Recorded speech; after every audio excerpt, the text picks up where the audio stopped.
М1А1 «Абрамс». Боевая масса 57 тонн.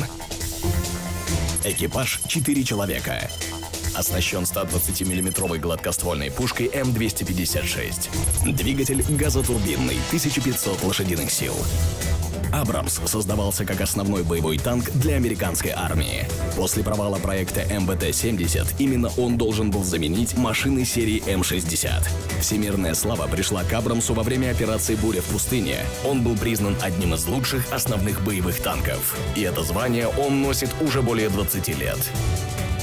М1А1 отличается от предшественников новой броней Берлингтон и мощной 120-мм пушкой, созданной на основе прототипа фирмы Rheinmetall. В качестве силовой установки используется газовая турбина мощностью 1500 лошадиных сил.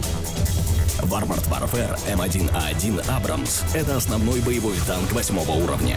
Он неплохо сбалансирован и отличается хорошей защищенностью, мощным вооружением и прекрасной маневренностью.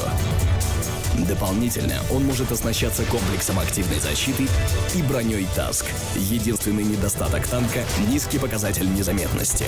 «Абрамс» — крепкая машина. Он создан для действий в самом сердце боя.